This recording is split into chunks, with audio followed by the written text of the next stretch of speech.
遭難から160日目、次の建築に向けて準備を始めた。まずは遠征先から持ち帰った資材を全て倉庫に搬入しなくてはならない。いかだから地上11階の倉庫までをせっせと往復した。夜は建築材料の準備で大忙しだった。遭難から161日目、火元布の材料が足りないため近所の島を2つ巡ってかき集めてきた。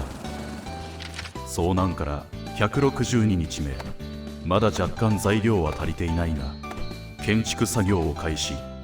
紐、布、足りません。足りないね。水の蒸留機でも同じ葉っぱを使うから、とにかく葉っぱが足りないわけですよ。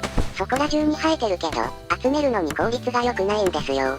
ということで本日は、空中菜園を作ってる。葉っぱのために美容のためにフルーツも欲しいです。植えるのはじゃがいもと花を2種類、それからフルーツとユッカの木だな。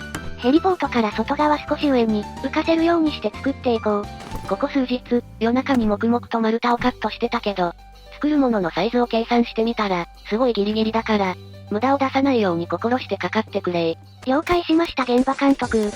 ユッカの木は、葉っぱが一度に6個取れるから、一箇所に集中して生えていると、材料集めが楽になりますね。そう、少しでも楽をしたいんだぜ。このパーツは角を丸められるのかな？あ、それ無理。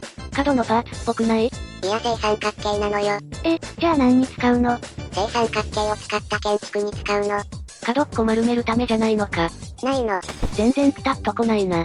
使えないじゃん。このゲームは豆腐ハウス建築か御用達だと思うの。何やってもお豆腐になるの。泣くな。次の旅行先ではお豆腐じゃないお家に滞在したい。お豆腐にもいいところはあるぞ。片付けが楽だ。需要は微妙だよ、それ。さて、プランターは何個置くんだったかな。1列に4つで、それを6列ですよ。24個も作るのか。完成予定図は、こちら。おー、横にでかいな。もっとヘリポートから離した方が良かった気がするぞ。下に降りて確認してみよう。微妙。あっち側にはほとんど飛ばないから平気だろ。そう願いたいねー。みんな気をつけるのだ。主に被害を被るのは夜勤だろうな。夜ジャイロに乗って、ここに激突して墜落コースなのだ。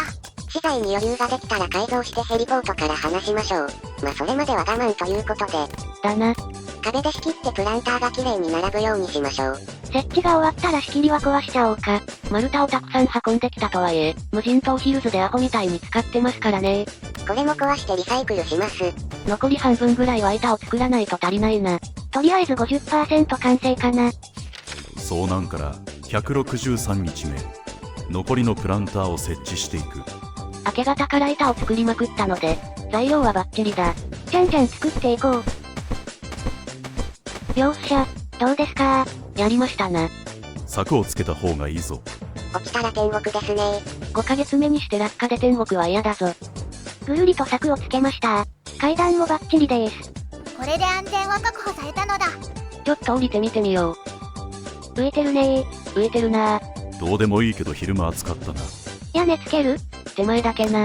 避難するところがあればいいんですよね。そうそう。ベンチでも置いてくれたら完璧。贅沢なイケボめ。あれ？フルーツがないけど、どこ行っちゃったんでしょう。遭難から164日目、フルーツの在庫が消えた。空き箱を作るために中身を床に放り投げて遠征に行き、戻ってきたらフルーツが全部消えていた。床に投げた時点で、すでに腐っていましたからね。そのままドローっと行ってしまったのだろうな。仕方ないわ。別の島で見つけたら植えましょう。それまではユッカの木を植えて、葉っぱを量産してもらおうぜ。そうしよう。とにかく葉っぱが足りないから。予定よりだいぶ葉っぱが増えた。まあ結果オーライだな。よし。どうでしょうか。いいんじゃないでしょうか。嵐が勝手に水やりしてくれて、日当たりも抜群。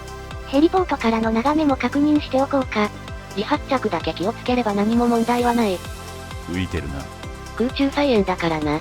マリサさん、そこ、危ないから。危ない？何気なく立ってるけど。落ちるぞ。怖ー。空中菜園。とりあえず完成。